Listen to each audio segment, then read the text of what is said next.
Hello friends, unique academy में आपका स्वागत है। आज हम शुरू कर रहे हैं अपना इंडियन इकोनॉमी का नेक्स्ट लेक्चर। हमने अपने लास्ट लेक्चर में स्टार्ट किया था पंचवर्षीय योजनाएं या 5 ईयर प्लान।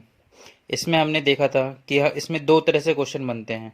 पहला पूछा जाता है इसका समय और दूसरे बनते हैं इसके कार्यों से। और इसके साथ ही हमने देखा था कि प्लानिंग कमीशन ने अभी तक 12 पंचवर्षीय योजना बनाई हैं और 7 एक वर्षीय योजना बनाई हैं।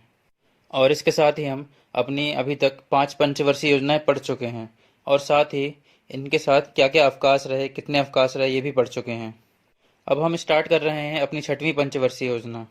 तो चलिए शुरू करते हैं। अब यहाँ पे क्या क्या हो गया, यहाँ पर 5 पंचवर्षीय योजनाएं चल गई और 5 एक वर्षीय योजनाएं चल गई। अब करते हैं 6th पंचवर्षीय योजनाओं की बात। तो ये कब से आई? ये आई 1 अप्रैल 1980 से 31 मार्च 1985 तक। ये चली 6वीं पंचवर्षीय योजना के रूप में। इसके बाद आती है 7वीं पंचवर्षीय योजना।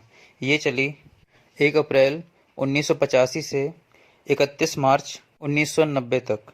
ठीक है, तो ये साथ में 2 योजनाएं चली। लेकिन यहाँ पर फिर से एक समस्या आ गई। तो यहाँ पर फिर से एक समस्या आई भारत के सामने। तो ये समस्या क्या आई, आइए देखते हैं।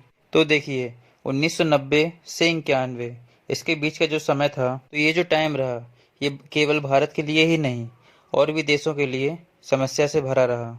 1991 तक आते आते भारत एक सोशलिस्ट इकोनॉमी की तरफ बढ़ चुका था, आगे जा रहा था।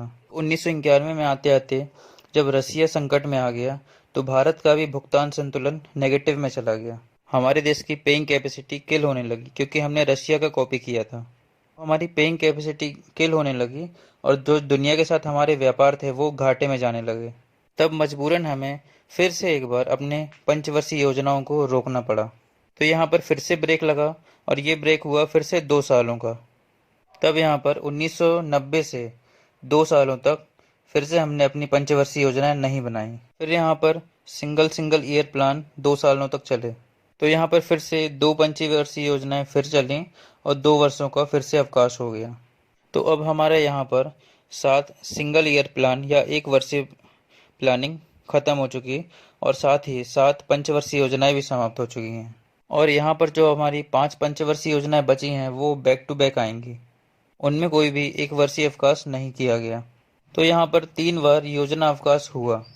तो यहाँ पर एक क्वेश्चन बनता है कि पहला योजना अवकाश, दूसरा योजना अवकाश और तीसरा योजना अवकाश कब कब रहा।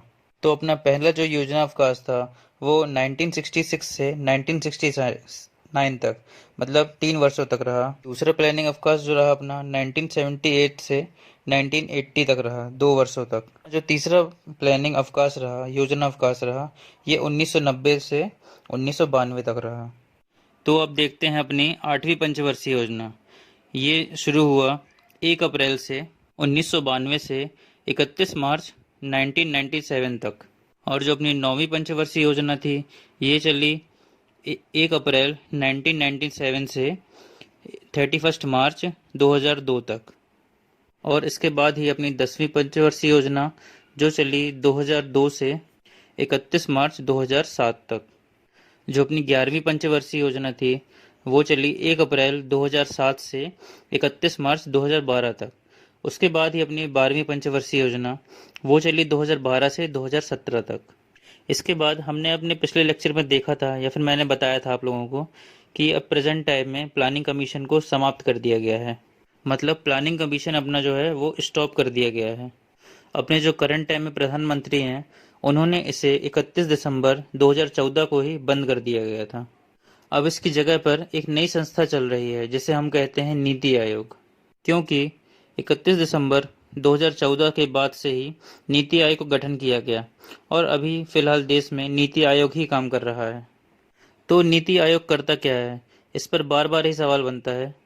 तो चलिए देखते हैं। इसके विषय में क्वेश्चन पूछे जाते हैं कि नीति आयोग करता क्या है और इसका फुल फॉर्म क्या है, कहाँ इसका मुख्यालय है, इसको कब स्थापित किया गया, इसका चेयरमैन कौन है। यहाँ से क्वेश्चंस बनते रहते हैं। तो हम अब इसे अगले लेक्चर में देखेंगे अपने। आज के लिए इतना ही, धन्यवाद। हेलो फ्रेंड्स, यूनिक एकेडमी में आपका स्वागत है। आज हम शुरू कर रहे हैं